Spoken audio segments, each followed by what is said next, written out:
గారు ఒక లవ్ ట్రాక్లో చాలా బాగా యూజ్ చేసుకున్నాం. And one of the best episode లాగా అనిపించింది నాకు నేను చేసిన కథల్లో చాలా క్యూట్గా ఉంటుంది. సో ఇళయరాజా గారు గురించి ఒక మాట చెప్పాలంటే, చాలామంది బయట తెలియనిది ఏంటంటే ఆయన ఏదో కేసు వేసేస్తున్నారు, ఆయన దాని గురించి ఆయన పాటలను వాడుకున్నందుకు ఇలా చేస్తున్నారు అనేది. ప్రతిదానికి ఒక ప్రాసెస్ ఉంటుంది. మనం ఏదైనా ఒక పని చేసేటప్పుడు అంత గొప్ప మ్యూజిషియన్ మహానుభావుడి దగ్గరికి వెళ్ళి, సార్ మీ పాటను మేము ఇలా యూజ్ చేసుకుందాం అనుకుంటున్నాం, మీరు మాకు పర్మిషన్ ఇస్తారని ఒక మాట ఆయన అడిగితే ఆయన హ్యాపీగా ఒప్పుకొని ఆయనకి ఏం చేయాలో మాట్లాడితే దానికి టెక్నికాలిటీస్ ఫినిష్ చేసి చేయొచ్చు. మేమేం చేసామంటే సింపుల్, మా ప్రొడ్యూసర్స్ వెళ్ళి ఆయన కలిసి ఇట్లా మేము చిరంజీవి గారి సినిమా ఇలా యూజ్ చేసుకుందాం అనుకుంటున్నారు, యూజ్ చేసుకోండి అన్నారు, అయిపోయింది.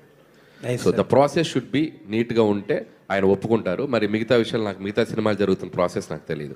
మన వాళ్ళు చక్కగా వెళ్ళి అడిగారు, ఆయన చక్కగా దానికి ఒప్పుకొని మాకు పర్మిషన్ ఇచ్చారు, కాబట్టి మాకు ఆ ప్రమాదం లేదు. సాహు గారు sir, first day 84 crores gross అని పోస్టర్ వేశారు. అనిల్ గారు లాస్ట్ టైం 300 crores పెట్టారు. ఈసారి ఎంత పెట్టబోతున్నారు రికార్డు? ఎలా పెడతామండి, చూసి వచ్చిందే పెడతాం కదా. అదే వచ్చిందే పెడతారులేండి, మీరు వేరేగా తీసుకెళ్ళిపోతున్నారు దీన్ని. అంటే ఒక ప్రొడ్యూసర్గా మీ ట్రెండ్ ఒకటి ఉంటుంది కదా, మీకు అంచనా ఉంటుంది కదా, ఒక హోప్ ఉంటుంది, లేకపోతే ఒక ఎస్టిమేషన్ ఉంటుంది.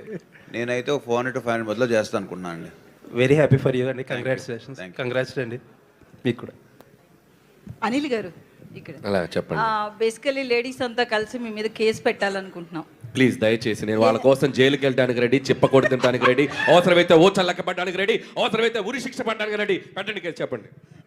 అయితే ఎందుకు అంటే చిరంజీవి గారు లాంటి ఇమేజ్ ఉన్న స్టార్ తోటి ఆ చట్టాలు అనేవి కాపాడుకోవడానికి కప్పేటేయడానికి కాదు మగవాళ్ళని అని ఏదో సంథింగ్ చెప్పించారు కదా. ఆ డైలాగ్ ఏంటంటే, ఇన్నాళ్ళు మేమంతా హింస పడుతూనే ఉన్నాం కదా, ఏదో 2-3 సీన్లు ఉంటాయి, డ్రమ్ సీన్ అని, కుక్కర్లో ఉడికించడం ఇట్లాంటివి, దానికోసం అని చెప్పి మగవాళ్ళ మీద తప్పుడు కేసులు పెట్టినట్లుగా ఎలా అంటారు?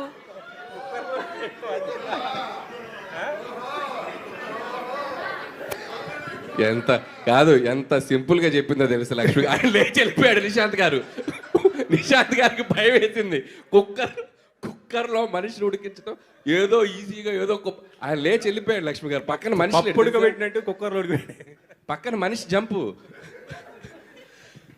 ఇప్పుడు మీరే అన్నారు కదా, అంటే ఇది ఎవరిని అఫెండ్ చేయడానికి కాదు, లేడీస్కి ఉన్న రైట్స్ చాలా అవసరం, సోషల్ లైఫ్లో చాలా అవసరం.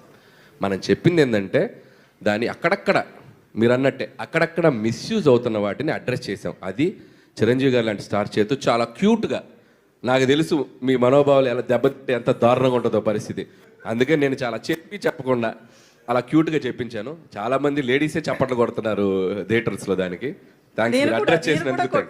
అది చాలా థ్యాంక్స్ మీరు అడ్రస్ చేసినందుకు. సుష్మిత గారు, ఫస్ట్ మీరు మూవీకి సంబంధించి ప్రమోషనల్ కంటెంట్ రిలీజ్ చేసినప్పుడు మీ డాడీ మిమ్మల్ని అడిగారు కదా పేరు నిలబెట్టాలి అని చెప్పి.